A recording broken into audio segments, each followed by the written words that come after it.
It's 2024 and you're thinking about having people pay you a nightly rate to stay in your yurt, tent, dome, tiny house, A-frame, etc. You basically want to start a glamping business, but you're scared and you think that it's too late to start. In today's video, I'm going to tell you why it's not only too late to start a glamping business, but also how you can overcome your fears and get going. When I bought my 3.5 acres of land and built my tiny home and started my glamp site, I was certain that everyone was doing it. I found so many other people that had the exact same A-frame as me. I saw a bunch of other buildings and unique structures that seemed a lot cooler than mine. I was certain that everyone else was doing it, but you know what? I'll try my hand at it anyways. And that is a huge misconception. When we start getting interested in something, all of a sudden we see it everywhere. Have you ever been interested in a new car? Maybe it's a specific car and it's a specific color of that car. All of a sudden, when you're outside, all you see is that car. It always happened to me. And that's kind of what's happening to you guys at home. You're thinking about starting a glamping business. You're a little nervous about it. And now all of a sudden you tell yourself, oh man, if I just would have started in COVID, I should have started 1 year ago. I should have started 3 years ago. And you keep coming up with these excuses and thinking that it's gone. It's passed you by. Well, there's a really good saying that I learned and I love it. The best time to plant a tree was 20 years ago. It'll be fully grown by now. You'll have apples all year long. I don't really know much about trees. I don't know how often they produce apples. But the second best time to plant a tree is today. So that way you get started. And that's what we're going to talk about. So first, let's get into a couple of reasons why you think it's too late to start a glamping business. And I'm going to tell you how to overcome some of those fears coming up. The first reason is you think there's just not enough people that are interested in staying at a glamp site to go to your glamp site when they could be going to all of the hundreds of thousands of glamp sites that you're certain are out there. And that's just not the case. To be honest with you, there's more people that are interested in going to a unique stay and destination than there are unique stays and destinations available for them. That is why a lot of the major players like Hyatt and all of those other companies, they are thinking and dabbling their hands into starting glamping businesses because they're realizing consumers today, they want experience. They do not want products and all that type of stuff. They want to live a fun life. If you don't believe me, just go to Airbnb, www.airbnb.com. Look at the front page. If you're smart, you'll remember that it did not used to look like that. Airbnb in and of itself is leaning heavily into unique stays and destinations. Now, right at the top, you can click if you want to stay at an airframe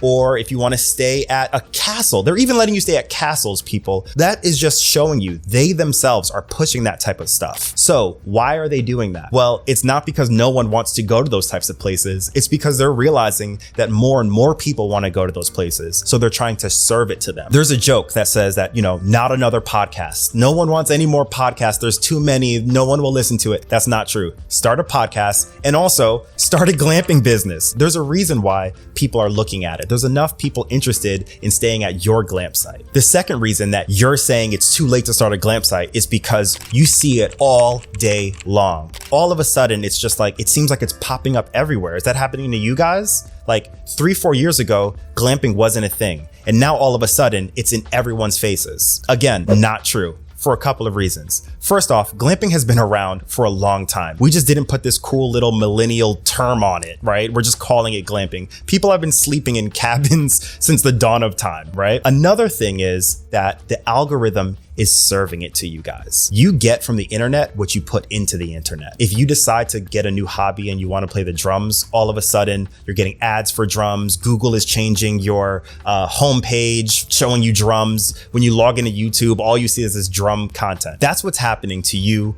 and glamping businesses. If you are interested in building a tent, or if you're interested in building a dome, all of a sudden, that's all the algorithms are going to be pushing you. And the algorithms talk to each other. If you look up something on YouTube, you're going to see it on Instagram. I promise you, that's just not the truth. It isn't in your face. It isn't, oh my gosh, it's all over the place. It's just you in your singular life. So that is like the weirdest thing with the way that the algorithm works today. And that's also why this country is at odds with each other. And 50% of the country thinks one side is an idiot and the other 50% thinks the other side is an idiot. And I really don't care. I'm just trying to start a glamping business, but take from that what you will. There's a little bit of wisdom for you guys. So glamping businesses, they're really not as in your face and in everyone's face as you think they are. They're in your face because you are interested in starting a glamping business. And that is great. And I'm happy to have you here. And I want to hold your hand and get you to the finish line. So thank you for being here. Now, this is actually a good thing that the algorithm is serving you up all of this glamping and glamping business content. So check that out, follow it, and just look into that as much as possible. There's a lot of free information out there. And this is a great time to ask you guys to please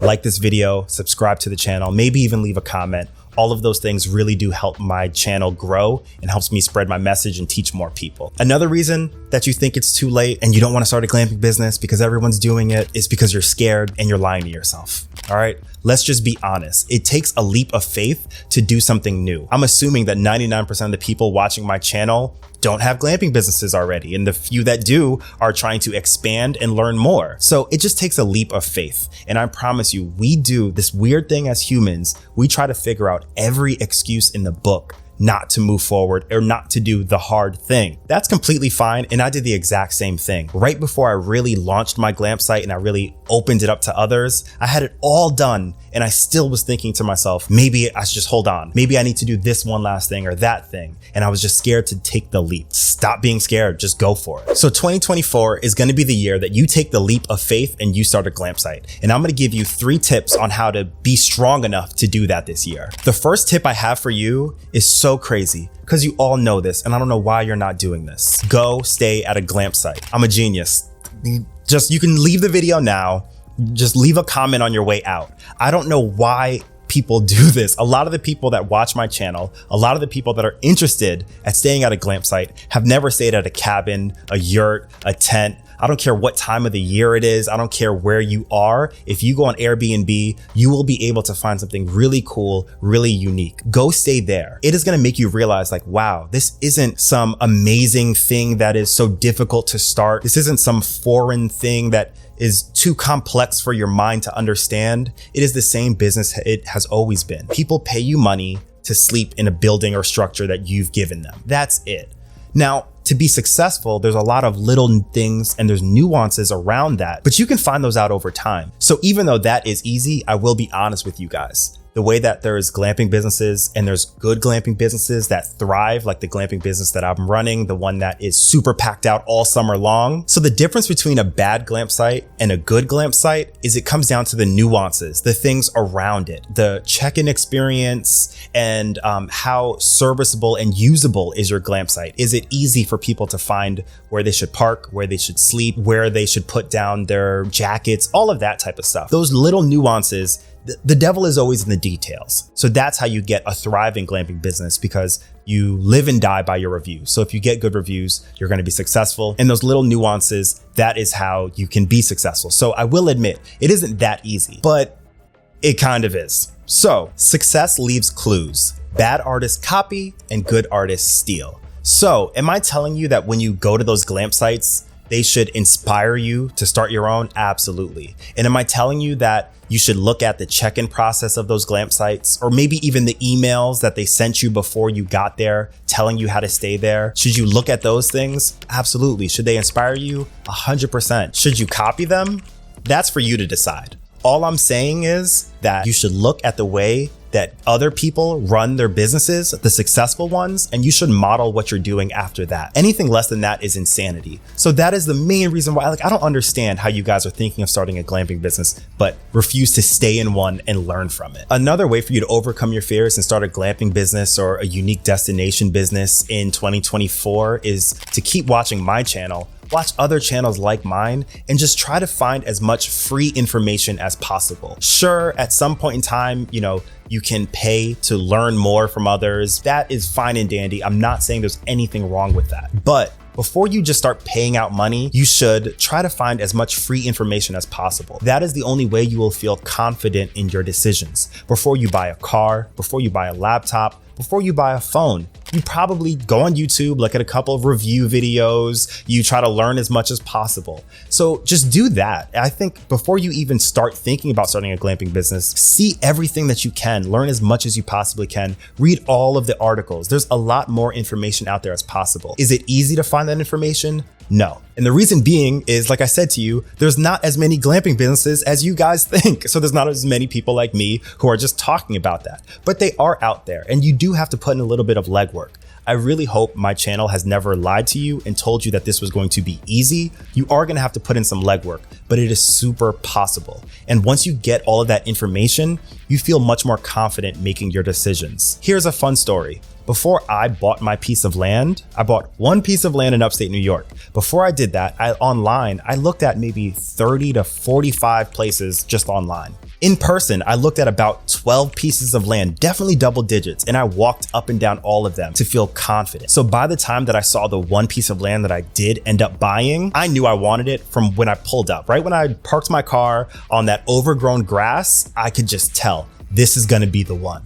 So that is how you break it down and you feel confident in your decisions. So keep watching my channel, watch other channels. I'm not the only person in the world who gives good advice. Just watch as much as you can, feel confident and strong in your decisions. The last tip I have for you to overcome your fears in 2024 and start a glamping business is to stop telling people all of your ideas. Just go out there and do it. If you're talking to someone who has no clue on how to start a glamping business, what are you gonna learn from them? What great conversation, what aha moment are you going to have? They have nothing to teach you. Stop telling people your ideas. Go out there and learn and just start trying to do things, right? Because the main thing that those people will do is all of a sudden tell you that you're not going to be as good as other people, that you don't know what you're doing. And they're going to do this big thing, which is comparison is the thief of joy. They're going to tell you, look at this amazing glamp site. Look at that amazing glamp. You can't do this type of stuff. They're going to all of a sudden just mess with your head. And lastly, you're probably talking to people about your glamp site who, like I already said, don't have a glamp site. And they also don't like glamp sites and never stayed at a glamp site. The number one person, and I have no ill will towards it, that told me that I shouldn't start a glamp site and didn't understand it is my father. And his whole idea is he's worked hard all of his life. Why would he spend $150 a night to pee outside? So he just doesn't understand it. So what good information could he tell me about starting my own glamp site, right? He's only just gonna say, like, I don't understand why anyone would pay for that. If you wanted to start a skateboard company, would you go to the library and speak to the librarian and try to sell your skateboards to her? It makes no sense. I mean, maybe she's one sick librarian who shreds after work, but most likely she isn't, right? So what you could do is maybe go to a skate park and talk to people there. And that's why I started this channel. And that's why you should leave a comment or try to contact me or contact other people in this space, and we all can chat and learn from each other. So don't talk to anybody about your glamping idea. Don't talk to them until you feel confident in yourself, because that would be much more helpful for you. So should you start a glamp site in 2024? Absolutely yes. What advice do I have for you? Well, I don't want this video to be too long, but the first thing I have for you is to be creative. Think outside the box. It doesn't have to be something that no one has ever seen before, because I promise you, like these A-frames that you're seeing, these cabins that are painted all black, we've all seen them. They're not as close to each other as they really are. On the internet, when you're at home, they look like they're 1 mile away and they're everywhere. That's just simply not the case. The world can have another glamp site. The world can have another A-frame. The world can have another all black cabin or dome. But what you need to do is just be creative. Try to look at it from a different lens and start your own thing. But you also need to be creative in how you get started. Do you have a grandparent or a family friend who owns a farm? Go chat with them. Maybe you can lease or rent, an acre from them, or maybe you can go into business with them. Do you not have anybody like me? Well, maybe you can buy a piece of land that isn't too expensive and you can work with it that way. Let's say that you have no money, right? Well, there's still things that you can do. Maybe you barter with somebody. But Jamie, you're saying that sounds crazy. Like, who's gonna wanna work with you? Well, the thing is, a lot of farmers are business people. So if you can come to them with an amazing idea, you can get things going. It's called sweat equity or sweat capital. So that is one way of being creative. The last tip I have for you to be successful and to start your glamp site in 2024 is to start working on it today. I learned so much about starting a glamp site, about running a business, about buying land when I was doing it. When you're doing things, you learn so much more, so fast. So actually go out there, treat yourself like you're starting this thing, work on it, learn about it, ask yourself those questions that you'll be asking yourself later on. Just starting is so much better. I don't care if you start, fail, pause, then start again. Just starting and putting yourself out there is actually the biggest bit of advice that I have in this video. So thank you to those who stayed till the end to hear that. But if you don't believe me, check the videos on the screen right now. There are other glamping business owners who have started their business and will tell you in their own words why it's a great thing to start and how you can be successful.